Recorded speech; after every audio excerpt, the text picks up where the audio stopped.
Voces de cambio. Educación, política, economía, ciencia y tecnología, salud, cultura y toda una diversidad de temas en las Voces de Cambio. En las Voces de Cambio. Pues buenos días, estamos en el programa de Voces de Cambio y vamos a tratar un tema pues ya recurrente, que es un posible estallamiento de huelga por parte del SPUM.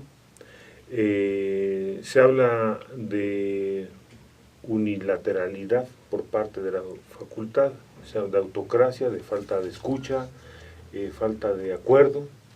Entonces, para eso invitamos hoy a Nicolás Alvarado Báez, que es el secretario de Educación Sindical.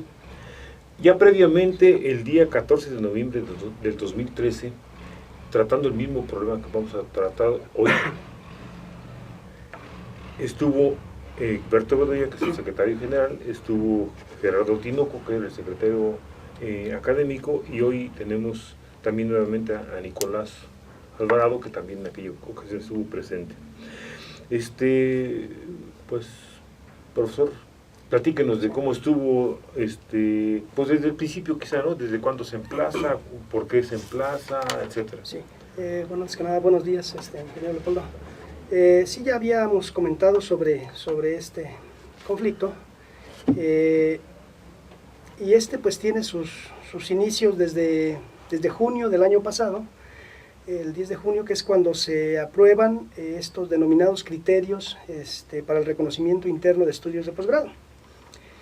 Son aprobados por el Consejo Universitario y en el 31 Congreso General de Representantes del Sindicato se analizan y se observa que estos criterios trastocan derechos laborales. Entonces en el Congreso se mandata a quien corresponde, que en este caso es el comité, a que haga un emplazamiento a huelga, primeramente pues que le plantea a la autoridad la posibilidad de hacer una mesa conjunta y poder reformar o hacer estos criterios armónicos con la ley. Desafortunadamente, bueno, no hay esa sensibilidad, no hay esa apertura, y se mandata que se emplace a huelga. El primer emplazamiento a huelga se hace para el 19 de noviembre del 2013. Posteriormente, las autoridades universitarias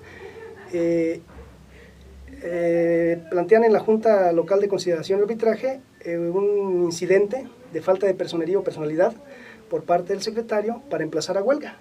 Es decir, lo que ellos aducen es que él no tenía la personalidad jurídica.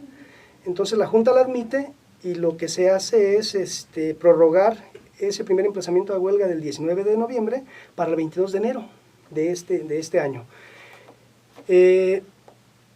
Posteriormente el SPUM se ampara ante una instancia federal y la instancia federal otorga el amparo. Es decir, dice, no, el sindicato tiene razón, tiene la personalidad jurídica, y bajo ese contexto pues le notifica tanto a la universidad como al sindicato, a la Junta, ¿sí? Y del 19 de enero se prorroga ese emplazamiento a huelga hasta el 6 de mayo, toda vez que la universidad promueve algo que se llama un recurso de revisión de ese amparo. Es decir, la universidad todavía sigue sosteniendo, en este caso la autoridad todavía sigue sosteniendo, que el comité, o en este caso el secretario general, no tiene personería para emplazar a huelga. Y esa prórroga se da para el 6 de mayo. Posteriormente, como todavía ese resolutivo no sale, se da una prórroga para el 17 de junio, que es esta próxima que está vigente, ¿sí? Pero desde junio del año pasado empezó este trajín. Entonces, bueno, la autoridad sustenta que tiene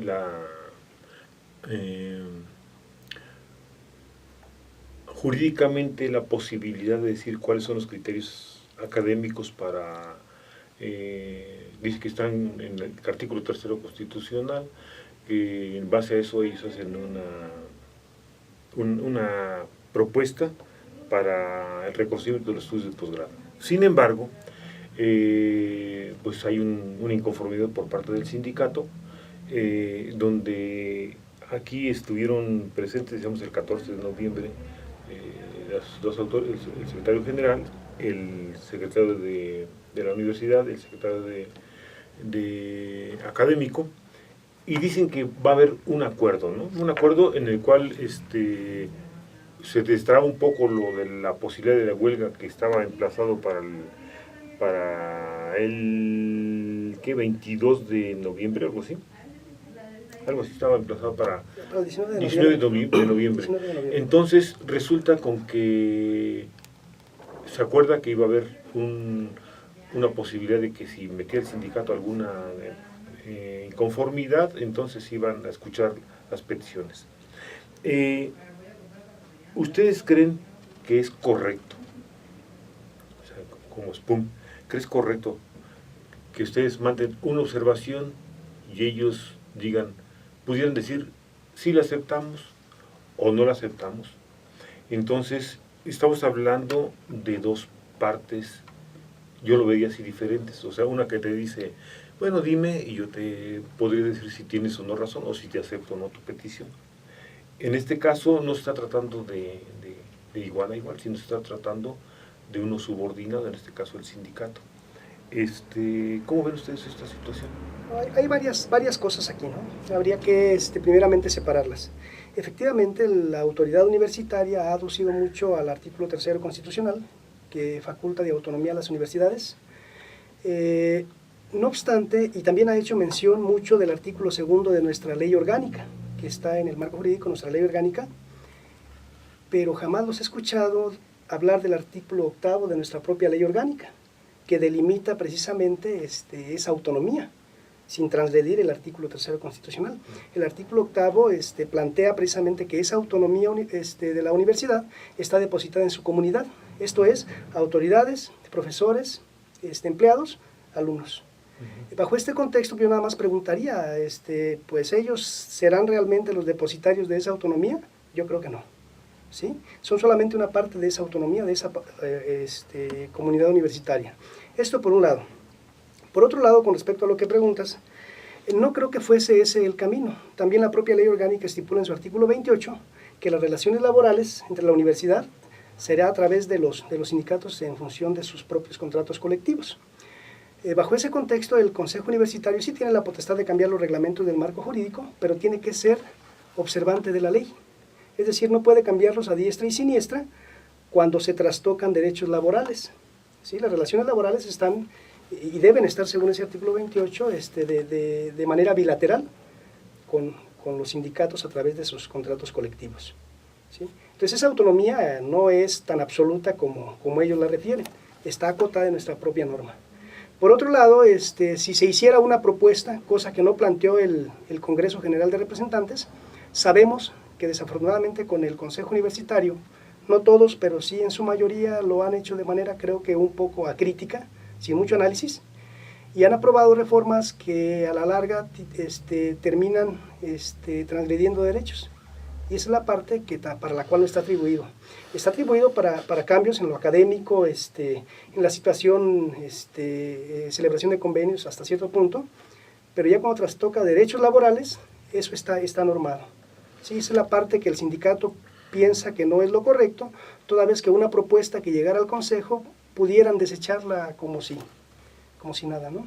Bueno, yo tengo entendido también que en el capítulo 3º de la Ley Orgánica de la Universidad habla de la democracia como una palabra clave, una palabra donde las cosas deben estar sujetas a una democracia.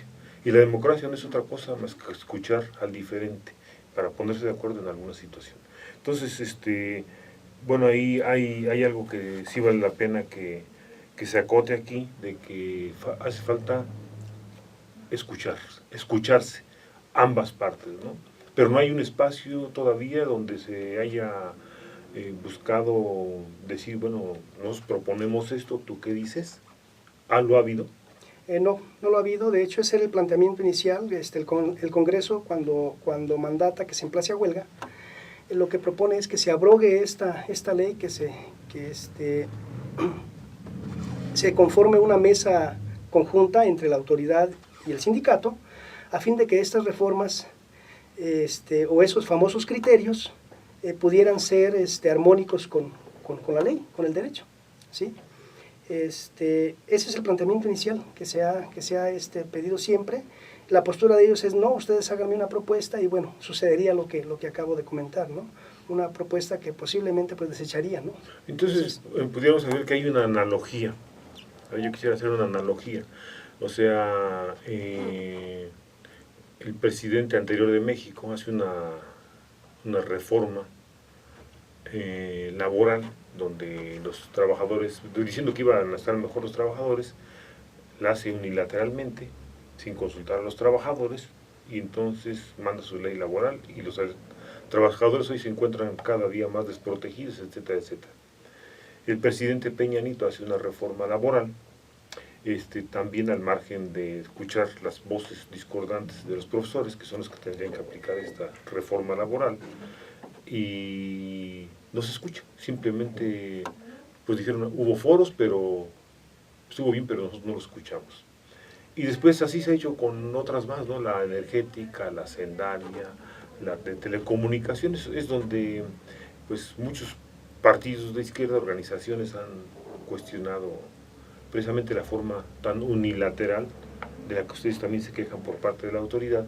Entonces ustedes consideran que hay una cierta analogía entre esta política, pudiéramos decir, ya de Estado hacia la universidad, que hay un corrimiento hacia la universidad, o sea, que pase del federal al estatal y del estatal a la universidad. Yo diría que sí hay una analogía completa, no sé si sea solamente una analogía o sea una consigna, ¿no? Desde esos niveles. Realmente tenemos un consejo universitario que pocos son los que informan a sus comunidades, digo así como lo hacen en nuestras cámaras de diputados y senadores, ¿verdad? Tenemos en este caso el símil de ejecutivo, que es un rector que plantea las propuestas o las iniciativas, las cuales pues ni siquiera son conocidas por la comunidad. Entonces sí se está de alguna manera ¿Podrías mencionar algunas? Transgrediendo esa parte de los fines. Sí, de hecho, por ejemplo, se tiene ya inclusive, aunque lo ha negado, obviamente, pero ya se tienen indicios de los trabajos que están haciendo, por ejemplo, para la reforma de jubilaciones. ¿Sí? La modificación en este caso, por ejemplo, para los lineamientos para elección de director, ¿quién los conoció? Yeah. O sea, y varios detalles como esos han sucedido, ¿no? Entonces, bajo ese contexto, pues sí se están transgrediendo lo que tú comentas, que son los fines de la universidad. Eso está dentro de los fines. Yo recuerdo algunas otras, te preguntaba porque recuerdo algunas otras. Nuestro representante en la facultad, el profesor Chávez, Ismael, nos informó que la aprobación del presupuesto, a la entrada les dijeron, este es el presupuesto que hay que aprobar, o sea, ni siquiera hubo posibilidades de que lo analizaran. No. El presupuesto de ingresos, egresos, cómo se iba a distribuir el dinero. Otro es el reglamento para las casas para estudiantes, también que se hace de forma vertical, sin consultar a los estudiantes propiamente para ese reglamento. Y me acordaría también de este asunto de un asunto que transgrede el artículo 138 constitucional, o sea, la gratuidad de la educación. Entonces, creo que hay muchas cosas que yo creo que sí el Consejo Universitario está fallando. O sea, no he estado escuchando las voces de su comunidad que dice representar. Y yo no sé, ahora que estuvo el profesor Medardo Serna ahí en el foro que ustedes organizaron, ¿qué hubo? Pues a lo mejor si nos platicas cómo estuvo un foro, que se convocó, etcétera, etcétera. Sí, de hecho, este foro se plantea, así fue muy, muy, muy rápido, toda vez que, como sindicato tenemos por lo menos la obligación de informar, ¿sí? La autoridad ha estado hablando mucho en los medios y efectivamente, reproduciendo lo que aquel terrorífico Joseph Goebbels hacía, ¿verdad? Decir una mentira muchas veces y tratar de convertirla en verdad. No creo que eso suceda. En el caso de nosotros, lo que se trata es de informar, por lo cual se organizó un foro durante los días 4 y 5 de junio, ¿sí?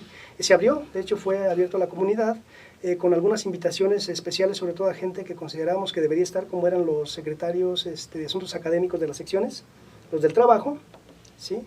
Y los seccionales como los de finanzas, lo que es el Consejo General del SPUM. Mínimamente se les hizo la invitación a ellos, aunque la invitación fue abierta. Se invitó a la autoridad para que planteara su posicionamiento. La autoridad, bueno, ha de haber decidido mandar al doctor Medardo Serna. Él estuvo por ahí con una ponencia. Después él decidió que contestaba algunas preguntas y efectivamente se le hicieron muchas preguntas. No vi que contestara realmente alguna en el caso de los planteamientos sobre los efectos laborales que tienen esa reforma o esos criterios. Pues dijo que él no tenía la visión de los alcances laborales. Cosa curiosa, porque la Coordinación de la Investigación Científica fueron de los que propiciaron o hicieron la primera propuesta de estos criterios. Se le hicieron algunos planteamientos inclusive de que, bueno, algunos de los requisitos que se piden en esos criterios, por ejemplo, el haber tenido alguna patente o pertenecer al SNI o para ciertas grados de estudio para revalidar, pues no contestó alguna. No sé si se tenga la referencia o si no se la sabía o si no las quiso contestar, la verdad no lo sé. ¿Sí? Pero ahí estuvo, se le dio la oportunidad a la autoridad para que hiciera sus planteamientos. Posteriormente se trabajaron en mesas y se dieron algunos resolutivos, algunos planteamientos que se les tendrá que pasar a las secciones sindicales y se les ha estado llevando esa información. Bueno, estamos hablando de que para el día 17 de junio hay un emplazamiento a huelga. Entonces eso quiere decir que en estos días tiene que haber una reuniones sindicales donde se nos informe cuáles fueron los resolutivos, etcétera, etcétera. ¿Creen que haya condiciones de que en este momento se pudiera hacer una huelga? O sea, ustedes como ven el ambiente, después de haber pasado hace unos meses de una huelga que pues duró una semana, ¿no? Escasamente. Bueno, habría que delimitar entre varios tipos de condiciones, si hay condiciones jurídicas o si hay condiciones políticas. Yo creo que la obligación primaria de un comité pues es informar a la gente con lo que hay. Yo creo que si la gente está suficientemente informada, tendrá que tomar una determinación de las posibilidades que tenga este emplazamiento, ya sea prórroga, o ya sea huelga, o ya sea que diga la gente, ¿saben qué? Pues está bien, así nos quedamos, ¿no? Creo que la palabra última la tienen que tener las bases dentro de un ejercicio lo más democrático posible, ¿sí? En este sentido, pues corresponde a las bases definir si todo lo que está aconteciendo es adecuado y que esas formas son las correctas, ¿sí? No a nosotros, aunque jurídicamente el comité pudiera hacer la prórroga, ¿sí? O el Consejo pudiera tomar esa determinación, el Consejo General. Creo que lo prudente es que sea la propia base la que defina, a fin de cuentas, pues es la que va a aceptar o rechazar ese tipo de políticas universitarias. ¿Ustedes no perciben que el pasado movimiento de huelga, donde no se logró prácticamente nada más que resolver parte de las violaciones, no hubo ni aumento salarial superior es más, no, ni revisión de las condiciones del contrato colectivo, ¿no? O sea, prácticamente pasó tal cual. Entonces, ¿ustedes no creen que este movimiento vino a debilitar sustancialmente, pues, y ablandar, pudiéramos decir, a los trabajadores y ponerlos en una condición prácticamente de ya como gato boca arriba, ¿no? A ver qué pasa, ¿no? O prácticamente darse por vencido? Yo creo que esta es como la paradoja o la óptica de ver el vaso medio lleno o medio vacío, ¿no?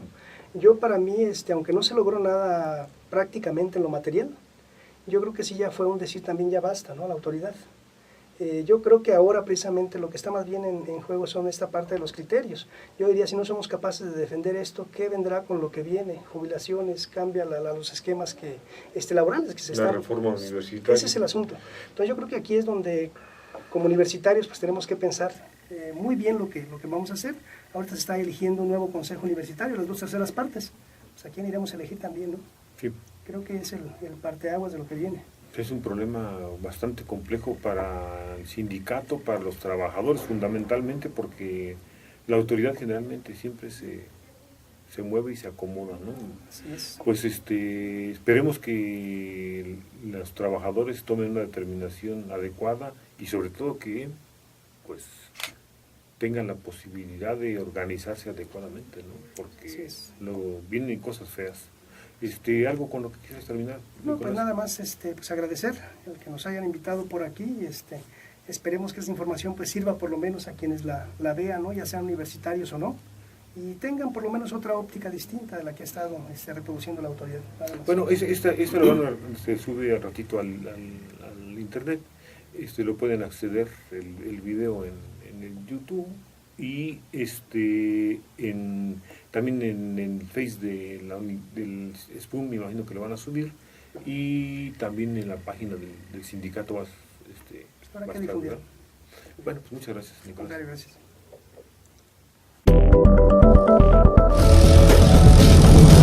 Voces de cambio.